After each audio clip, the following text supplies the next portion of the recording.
আজ আপনাদের যে মন্দিরটা দর্শন করাবো, অনেকেই এই মন্দিরটাকে কলকাতার কৈলাসধামও বলে থাকেন। বাইরে থেকে দেখতে এই মন্দিরটা একদমই ছিমছাম হলেও আসল চমক কিন্তু রয়েছে এই মন্দিরের ভিতরেই। जो भी सच्ची श्रद्धा से आते हैं, जो मनोकामना जिनको मतलब मन में जो अभिलाषा होती है उनका जो पूर्ण होता है। यदि अभी आए हैं कुछ कह करके जाइए, एकदम गारंटी 100% आपका पूरा होना है। এখানে ভগবান বিষ্ণুর কূর্ম অবতার অর্থাৎ কচ্ছপ অবতারও রয়েছে। কথিত রয়েছে মহাদেবের পুজোয় যদি কোনো ভুল ত্রুটি হয়ে যায়, ভগবান বিষ্ণুর এই কূর্ম অবতারের পুজো করলে সেই ভুল ত্রুটি ক্ষমা হয়ে যায় এবং পাপক্ষয়ও হয়। যদি আপনারা লোকাল ট্রেন বা মেট্রোয় আসবেন মনে করেন, তাহলে সবার প্রথম আপনাদের লোকেশন থেকে চলে আসুন দমদম জংশন রেলওয়ে স্টেশন বা দমদম মেট্রো স্টেশনে। স্টেশন থেকে বেরিয়ে পায়ে হেঁটে চলে আসুন মেন রোডের দিকে। এই হচ্ছে দমদমের মেন রোড, আর এখান থেকেই আপনারা চিড়িয়ামোড় যাবার অটো বা বাস দুটোই পেয়ে যাবেন। এই মেন রোডেই কিন্তু রয়েছে চিড়িয়ামোড় যাওয়ার অটো স্ট্যান্ডও, তাই আপনারা যদি মনে করেন এই অটো স্ট্যান্ড থেকেও অটো ধরে নিয়ে মাত্র 10 টাকার বিনিময়ে 5 মিনিটেরও কম সময়ে চলে আসতে পারেন চিড়িয়ামোড়। অটো থেকে এই চিড়িয়ামোড়ে নেবেই বড় রাস্তা পার করে উল্টো দিকেই যে রাস্তাটা ঢুকে যাচ্ছে, ডান হাতে দেখতে পাবেন কিছু অটো দাঁড়িয়ে রয়েছে। এই অটো স্ট্যান্ড থেকে অটোয় উঠে পড়ে বলুন নামবেন বিবি বাজার। এই হলো বিবি বাজার স্টপেজ। চিড়িয়ামোড় থেকে এই বিবি বাজার আসতে অটোয় সময় লাগলো 1 থেকে 1.5 মিনিট মতন, আর ভাড়া নিল 10 টাকা। যেহেতু অটো ডাইরেক্ট এই মন্দিরে আসে না, তাই এখান থেকে আবার আপনাদের একটা রিক্সা ধরে নিতে হবে। বলতে হবে নামবেন 111 নর্মদেশ্বর শিব মন্দির। এখন স্ক্রিনে যেটা দেখছেন এটা হলো সর্বমঙ্গলা ঘাট। বিবি বাজার থেকে একটু এগিয়ে আসলেই পেয়ে যাবেন এই সর্বমঙ্গলা ঘাট, যেটা ক্রস করে আপনাদের যেতে হবে মন্দিরের দিকে। আরেকটা কথাও বলে রাখি, চিড়িয়ামোড় থেকে অনেক সময় কিন্তু ডাইরেক্ট রিক্সাও পাওয়া যায় এই মন্দিরে আসার, তাই চিড়িয়ামোড়ে সবার আগে দেখে নেবেন ডাইরেক্ট রিক্সাটা রয়েছে কিনা। আর আমি যাচ্ছি হেঁটে, আর দেখলাম চিড়িয়ামোড় থেকে এই মন্দিরে হেঁটে আসতে সময় লাগলো মিনিট 15 মতন। কথা বলতে বলতে অবশেষে চলে এলাম আমাদের আজকের গন্তব্যস্থলে। সর্বমঙ্গলা ঘাট পার করে কিছুটা এগিয়ে আসলেই একদম রাস্তার উপর পেয়ে যাবেন আপনারা এই মন্দিরটি। অনেকে এই মন্দিরটাকে কলকাতার কৈলাসধামও বলে থাকেন। বাইরে থেকে দেখতে এই মন্দিরটা একদমই ছিমছাম হলেও আসল চমক কিন্তু রয়েছে এই মন্দিরের ভিতরেই। চলুন এবার প্রবেশ করা যাক মূল মন্দিরের ভিতরে। মূল মন্দিরে যাওয়ার আগে একটা ঠাকুরদালান মতন জায়গা রয়েছে, এই জায়গাটি হয়ে আপনাদের মূল মন্দিরে প্রবেশ করতে হবে। আচ্ছা, আরেকটা রুট বলতে ভুলে গেছিলাম, যদি আপনারা হাওড়ার দিক থেকে কেউ আসবেন মনে করেন, সেক্ষেত্রে লঞ্চের মাধ্যমে হাওড়ার জেটিঘাট থেকে বাগবাজার হয়ে চলে আসতে পারেন কাশীপুর জেটিঘাট।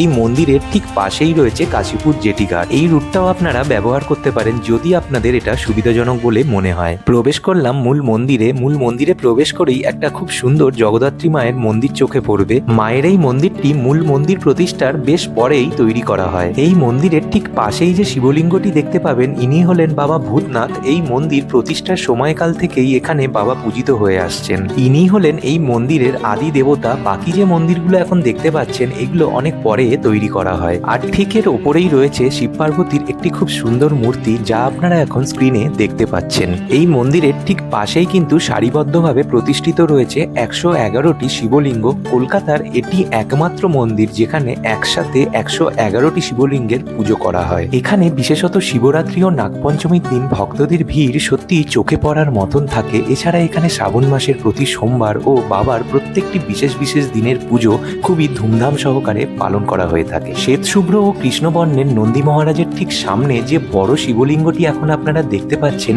এটি 111টি শিবলিঙ্গের একটি শিবলিঙ্গ।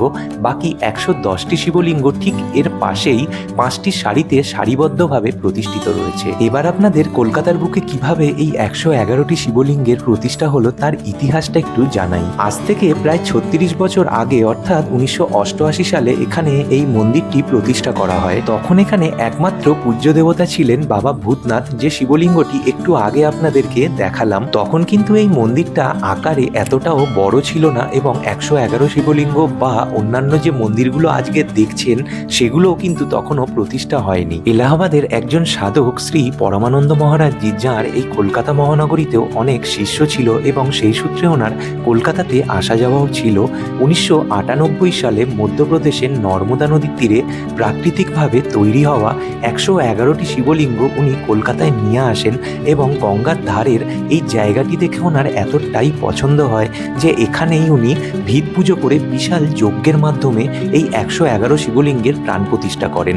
এবং যেহেতু নর্মদা নদীর থেকে এই 111টি শিবলিঙ্গ নিয়ে আসা হয়, তাই এই মন্দিরকে অনেকে 111 নর্মদেশ্বর শিব মন্দিরও বলে থাকেন। এরপর সময়ের সাথে সাথে এই মন্দিরটি আরো বড় হতে থাকে এবং এখানে ভক্তদের আনাগোনাও বাড়তে থাকে। মূল মন্দিরে প্রবেশ করে যে জগদ্ধাত্রী মায়ের মন্দিরটা আপনাদের দেখালাম, এই মন্দিরটাও কিন্তু মূল মন্দির প্রতিষ্ঠার অনেক পরে অর্থাৎ 2019 সালে প্রতিষ্ঠা করা হয়। এখানে আসলে আপনারা নিজ হাতে এই 111 প্রতিষ্ঠিত শিবলিঙ্গে পুজো করতে পারবেন এবং এইখানে বাবার মাথায় যে জল ঢালা হয়, পরিষ্কার পরিচ্ছন্নতার সূত্রে সেই জল খুব সুন্দরভাবে ড্রেনেজ ব্যবস্থা রয়েছে যা সোজা চলে যাচ্ছে গঙ্গায়। এখানে ভগবান বিষ্ণুর কুর্ম অবতার অর্থাৎ কচ্ছপ অবতারও রয়েছে। কথিত রয়েছে মহাদেবের পুজোয় যদি কোনো ভুল ত্রুটি হয়ে যায়, ভগবান বিষ্ণুর এই কুর্ম অবতারের পুজো করলে সেই ভুল ত্রুটি ক্ষমা হয়ে যায় এবং পাপক্ষয়ও হয়। এবার এই মন্দির সম্বন্ধে আরও বিস্তারিত জানতে এখানকারই একজন নিত্য সেবায়েতের একটি সাক্ষাৎকার রইল আপনাদের জন্য। ये जो मंदिर है तीर्थराग प्रयाग के एक सुप्रसिद्ध महंत थे, जिन सदगृहस्थ संत महंत जिनका नाम था परमानंद जी महाराज, और वही जो है इस कलकत्ता नगरी में उनका बहुत सा शिष्य है, अनगिनत। तो शिष्य से मिलने आते थे, तो आते आते जो है यहाँ भी उनका आना जाना होता था। तो एक बार जो संयोगवश यहाँ आए और यहाँ आकर के कुछ शिष्य लोग को जो है यहाँ जमा किए और उनके मन में एक विचार आया, जो गंगा के किनारे इतना पावन तट सुंदर जगह है, यहाँ यदि कुछ शिव का हो तो इससे जो लोग का भविष्य निखरेगा, पुण्य की प्राप्ति होगी। तो उस हिसाब से जो है मतलब सब आपस में विचार किए और फिर जो है यहीं पर जो है उनका एक ठो नींव जो होता है, भीत पूजा जिसको बोलते हैं, नींव दिया गया। और उसके बाद ये सब जो है नर्मदा नदी से ये शिवलिंग को लाया गया और एक बहुत बड़ा यज्ञ हुआ, रुद्र यज्ञ हुआ, वही 1998 में। और यज्ञ होने के बाद जो है इनका सबका प्राण प्रतिष्ठा कराया गया, तब से ये जो है विराजमान। और उसके बाद हर साल जो है शिवरात्रि पर पूरा सावन मास यहाँ जो है भीड़ भक्तों का जो है तांता लगा रहता है। 1988 का है, सिंगल एक बाबा थे ये जो हैं बाबा दूधनाथ, अकेले थे ये। और वो सब 111 जो आए हैं नर्मदेश्वर महादेव 1998 में। बस में रहे तो मंदिर है 1988 का, मतलब 10 साल बाद। हाँ, 10 साल बाद ये सब आए। अच्छा, तब से जो है इनका पूजन चलता है। फिर ये लॉकडाउन जो हुआ 2019 में जो हुआ था लॉकडाउन, उस समय इनका इच्छा पूर्णी माता, इनका भी जो है पूजन हुआ, प्राण प्रतिष्ठा कराया गया। जगदम्बा माँ का। हाँ, दुर्गा माँ है, दुर्गा माँ। और यहाँ पर हमरा जो बता रहे हैं, जो देखा दिखाया है, जो भी सच्ची श्रद्धा से आते हैं, जो मनोकामना जिनके मतलब मन में जो अभिलाषा होती है उनका जो पूर्ण होता है। मेन जो है लिंग जो है वो नर्मदा नदी का है। और ये जो देखते हैं ये अर्घा तो अलग बनता है, अर्घा से कोई मतलब मेन जो शिवलिंग है बाबा का वो जो है अच्छा, उसी का महत्व है। ये तो बनाया जाता है। अच्छा। और अच्छा, ये मंदिर खोलने बंद होने का टाइम सुबह 4 बजे सुबह खुलेगा और 8 बजे रात को बंद होता है। सावन मास में 4 बजे सुबह से लेकर के 8 बजे रात तक सारा दिन। और दूसरे महीने में बीच में कुछ टाइम बंद जो है 11 बजे दिन में बंद होगा, खुलेगा 4 बजे ही। अच्छा, 11 बजे बंद होगा और शाम को फिर जो है 4 बजे खुलेगा, फिर 8 बजे रात को। अच्छा, ये बीच का टाइम विश्राम के लिए बंद रहता है, रखना ही पड़ता है। और यहाँ पे कोई भोग प्रसाद या ऐसा कुछ भोग प्रसाद होता है। कोई भक्तगण जन आ गए तो वो अपना लिखवाते हैं डेट, फलना तारीख पंडित जी हमारा सावन भर, फलना तारीख हमारा, ऐसे कर करके डेट अपना देते हैं। और हमारा मंदिर के तरफ से लास्ट सोमवारी जो होता है सिंगार बाबा का होता है, फिर वही भोग प्रसाद जो कहते हैं ये सब भी होता है। अच्छा, धन्यवाद।